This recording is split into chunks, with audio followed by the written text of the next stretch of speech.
వచ్చాను. నేను వచ్చిన తర్వాత మీ అందరికీ మ్యాక్సిమం నాకు తెలుసు, రాజకీయంలో 8 సంవత్సరాలు ఆదాయంలో చేశాను. దాదాపు వైసీపీ తరఫున టౌన్ సెక్రటరీగా పనిచేసిన సందర్భాలు ఉన్నాయి. నేనంటే కంబాజోగులు అంటే దారిలేడు చాలా మందికి తెలుసు ఉంటారు. దాదాపు ఎక్కడ చూసినా నా ఫ్లెక్సీలు ఉండేవి. ఇప్పుడు పోర్చుగల్ కారణం ఏంటంటే ఎప్పుడు ప్రెగ్నెంట్ లాగా ఉండేది, అక్కడ అంత లా ఉండేది. స్మార్ట్ గా ఉన్న కొంతమంది తెలియకపోవచ్చు. అయితే మేడం గారు నవ్వు చూడండి. రీత్యా అది అయిపోయాక, రాజకీయం అయిపోయాక మా గవర్నమెంట్ పోయింది, మీకు అది కూడా తెలుసు. ఆ తర్వాత అదృష్టవశాత్తు 2019లో నేను డిఎస్సీ రాశాను. నా కోటాలో స్టేట్ లో సెకండ్ ర్యాంక్ వచ్చి సూపర్ సూపర్. ఆ తర్వాత 1 year లోనే కమిటీ మండపంలో చేస్తాను. ఆ తర్వాత 1 year లోనే మళ్ళా ప్రమోషన్ వచ్చి స్కూల్ అసిస్టెంట్ అయిపోయి రణస్థం హై స్కూల్లో ఫిజికల్ డైరెక్టర్ గా పనిచేస్తున్నాను. ఫిజికల్ డైరెక్టర్ అంటే స్కూల్ మొత్తం హెచ్ఎం తర్వాత స్కూల్ పిల్లలంతా కూడా ఫిజికల్ డైరెక్టర్ మీద ఆధారపడి ఉంటారు. మనం ఫిజికల్ డైరెక్టర్ అర్థం ఏంటంటే మొత్తం ఎక్సర్సైజ్, ఆటలు ఆడించడం నుంచి పాటలు పాడించడం నుంచి ఏ యాక్టివ్ ఫిజికల్ డైరెక్టర్ చేయాలి. ముందు నేనే బాబు లేకపోతే పిల్లలకి ఏం చెప్తాను, నేను పరిగెట్టలేను ఆడితే ఏం పరిగెట్టిస్తాను, నేను గేమ్ ఆడలేను ఆడితే ఏం ఆడిస్తాను అంటే చాలా ఇబ్బందిగా ఉండేది.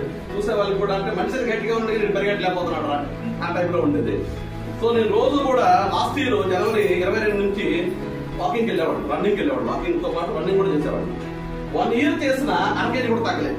ఎందుకంటే చేసి రావడం వచ్చిన వెంటనే ఎక్కడ మట్టం ఉందా, ఎక్కడ చేపలు ఉన్నాయా, ఈ ఆశ్రయం ఉండేది, తగ్గలేదు. ఒక రోజు రన్నింగ్ చేసి వస్తుండగా మన ధనలక్ష్మి మేడం గారు, నారాయణరావు గారు మన ఎస్ఆర్సీ గ్రౌండ్ దగ్గర శ్రీకాకుళం రోడ్ లో ఇది పెట్టారు, మిషన్ నుండి పెట్టారు. పెడతాం నేను శిష్యుడే బెనర్జీ మాస్టర్ అని మా ఇద్దరు నుంచి వస్తున్నాం రన్నింగ్. నేను ఆ ప్రొడక్ట్ గురించి మాట్లాడాను, హెల్ప్ లైఫ్ సార్ మాకు ఇద్దరు నెట్ లో కొట్టాను.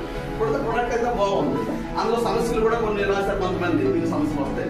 అదో కొంతమంది మా టీచర్స్ సంగతి తెలుసు కదా, టీచర్కి తెలిస్తే 10 మందితో చెప్తాం అనమాట. ఇలా చెప్పాను, చెప్తే ఒకటి చెప్పాడు కిడ్నీ పోతాయి అన్నప్పుడు, గుండెకి అయిపోతున్నాడు, గాకి అయిపోతున్నాడు చెప్పాడు అనమాట.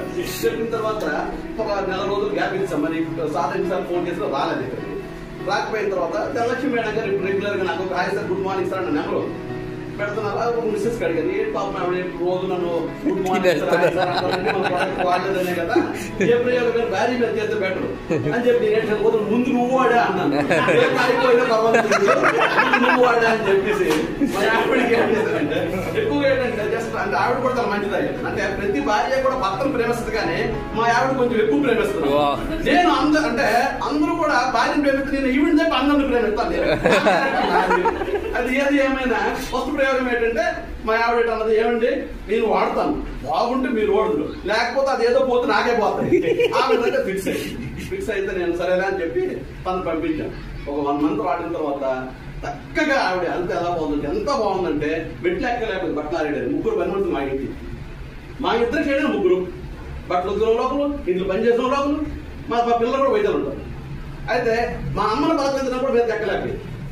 అలాంటిది 1 month లో ఆవిడ బట్టలు మొత్తం బట్టలు ఉతికి టబ్బులో వేసుకుని 3వ floor ఎక్కి బట్టలు వేసుకుని స్టేజ్కి వెళ్ళింది. ఏమండి వాడిన నాకు బాగుందండి, మీరు కూడా వాడండి, అన్ని విధాలు నీకు బాగుంది, బ్రహ్మాండంగా ఉందండి. అప్పుడు మా ధనలక్ష్మి మేడం గారికి వచ్చాను, సార్ మీరు ఇంత ముందే వాడితే తగ్గిపోతుంది సార్ అంటే అవన్నీ మరి మేడం గారి పక్కన పెట్టండి. మా మిస్సెస్ చెప్పారు ఇప్పుడు నిజంగా బాగుందని. నేను జాయిన్ అయ్యాను. జాయిన్ అయిన తర్వాత 87.9 kilos నేను వచ్చాను. ఈవేళ నా వెయిట్ 79, కేవలం 40 రోజుల్లో. అందుకు కమ్యూనిటీ మొత్తం హెర్బల్ లైఫ్ కమ్యూనిటీకి, సుధీర్ సార్కి, ముఖ్యంగా మన విశిష్ట అతిథి అయినటువంటి సుజన్ సార్కి, మరి ముఖ్యంగా ఇది ఏదో ఏమైనా సరే మా గురువు గారు నారాయణ